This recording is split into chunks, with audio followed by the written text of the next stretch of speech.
Olá, prezados alunos. Então, dando início ao nosso módulo 3, né, da nossa disciplina Geografia dos Problemas Ambientais, vamos estar falando sobre a legislação ambiental brasileira, tá, e os organismos internacionais. Então, a legislação ambiental brasileira, gente, ela é uma das mais completas e avançadas do planeta, tá? Mas, sabe como é que é, né? É Brasil. Mas a gente vai mudar isso, tá? A gente está mudando ah, as coisas de forma lenta e gradual, tá?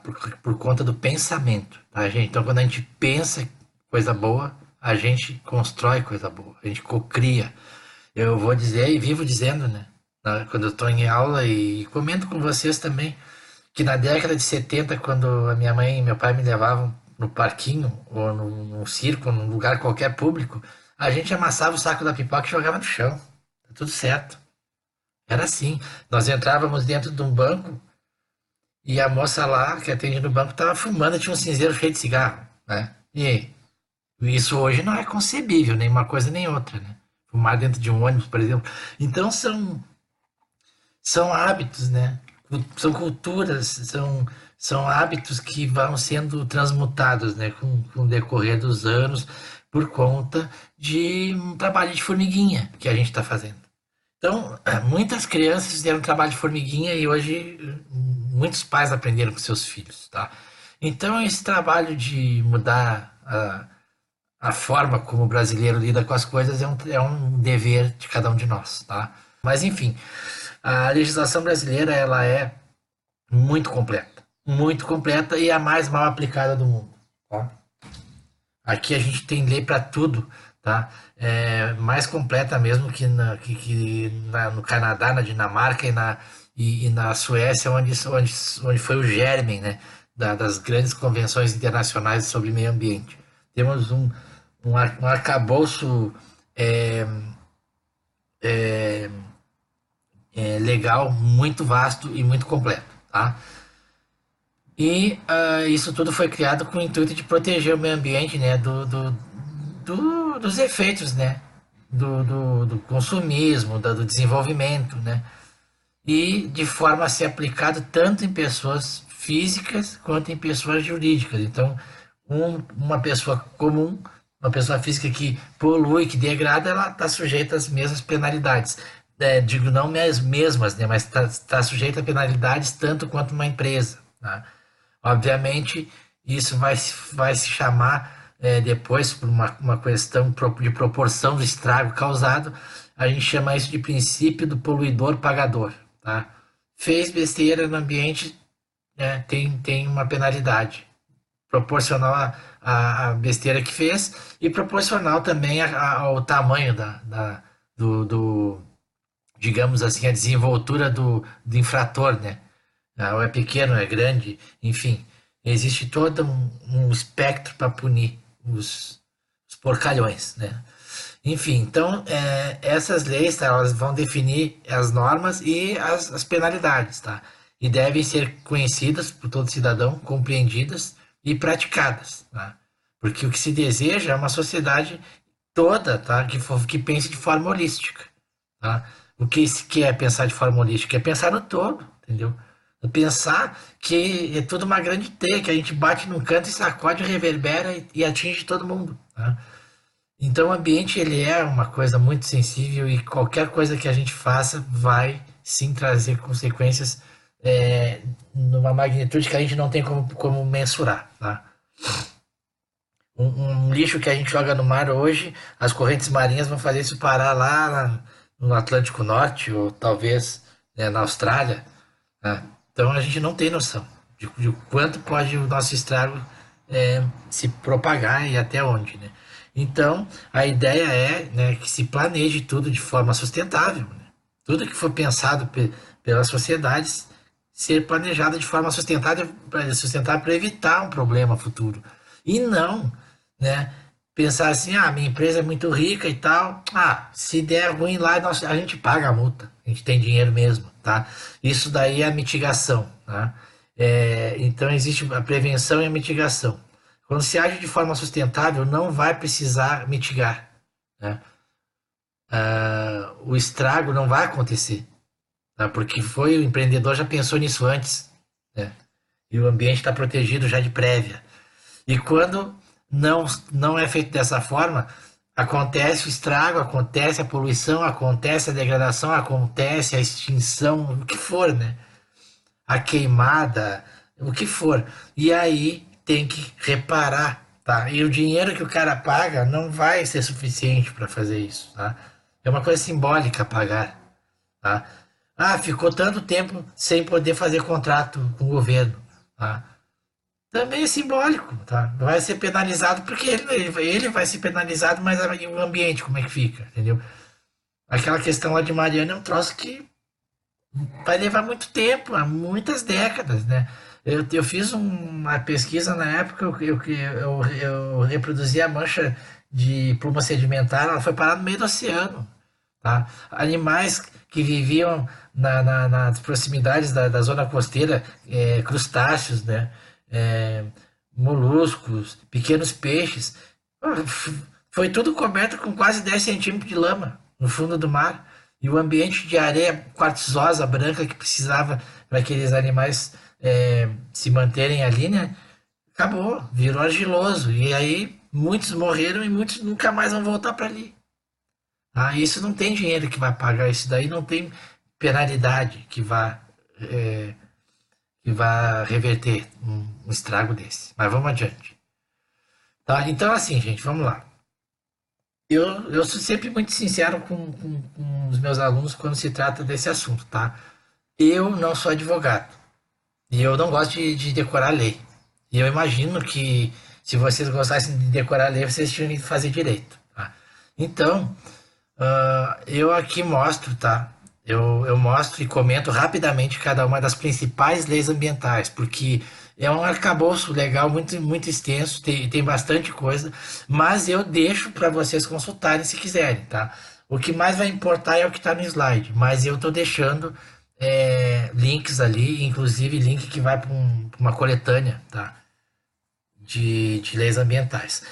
Prestando atenção no seguinte, a coletânea que eu estou deixando acho que é do Ministério do Meio Ambiente, ela é de 2008, tá?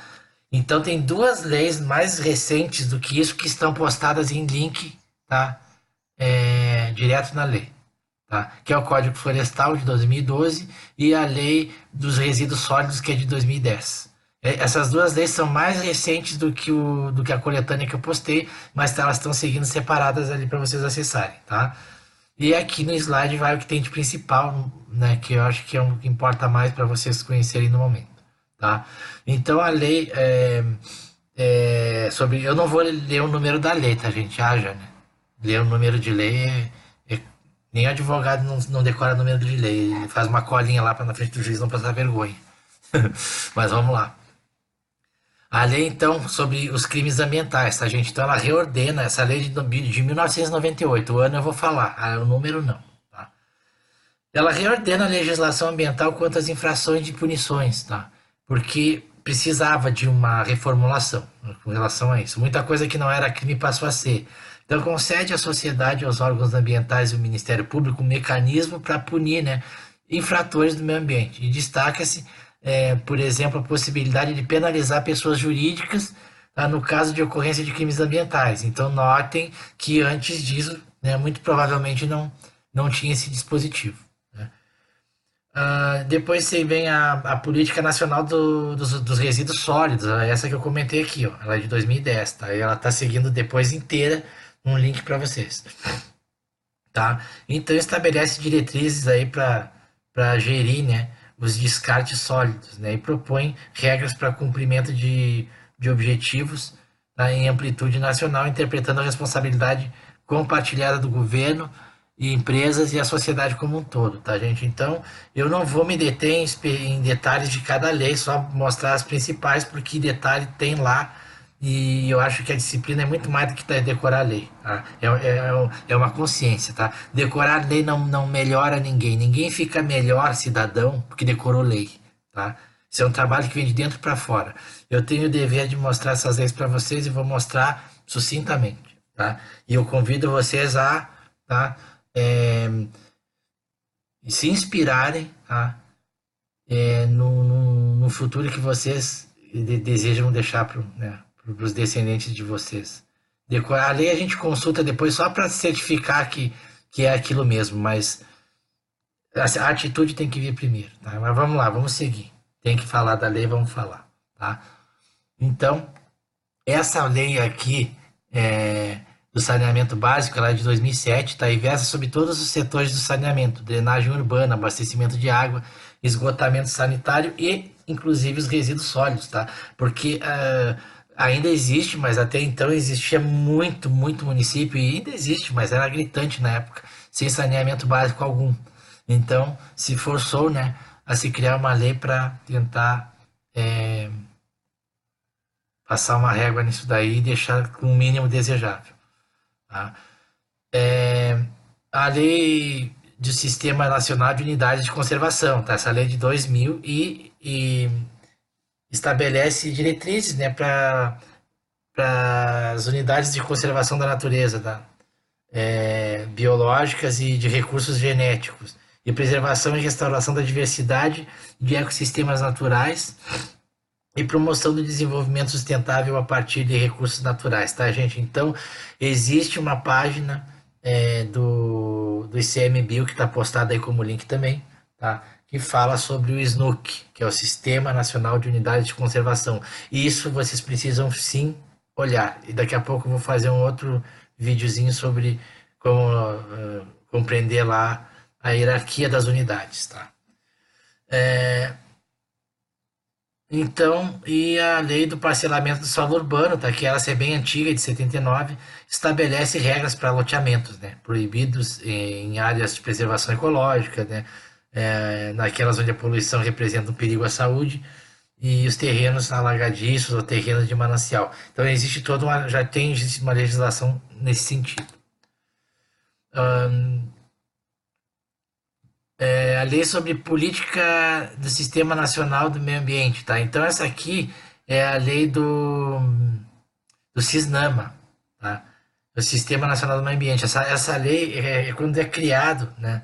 Em 81, toda a estrutura, tá? Legal e instrumental para se proteger o ambiente, aí, o meio ambiente. Aí vem todos os ministérios, os órgãos setoriais, tá? As comissões. É bem grande, bem complexa e aqui estrutura todinho o sistema. Lei da Ação Civil Pública. Essa aqui trata de ação civil pública de responsabilidades por danos, né, ao meio ambiente. E a que se segue é de 97, a Lei dos Recursos Hídricos, tá? Eu não vou me deter muito nessa aqui porque a gente vai ter hidrologia e a gente vai falar bastante sobre isso também, mas no geral ela define política nacional de recursos hídricos, né?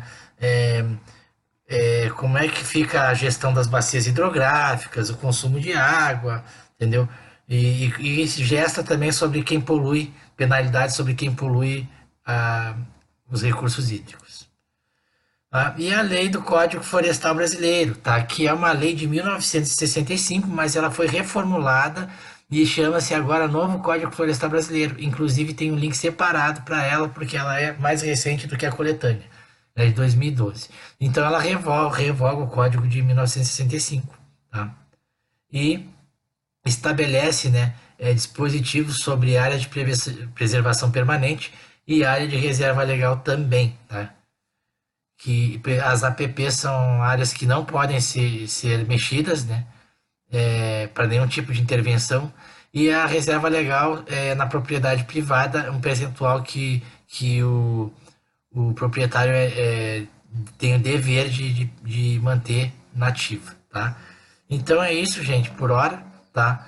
É importante lembrar que essas leis estão enumeradas, mas são apenas parte do direito ambiental do país. Existe todo um arcabouço enorme, tá? E aqui, organismos ambientais internacionais, tá? Vai também ter um outro link lá no módulo que fala sobre isso. Aqui também, aqui a gente tem alguns exemplos desses órgãos, tá, gente? Então, daqui a pouco eu faço outro vídeo, porque aqui já deu tempo, tá? Um forte abraço a todos.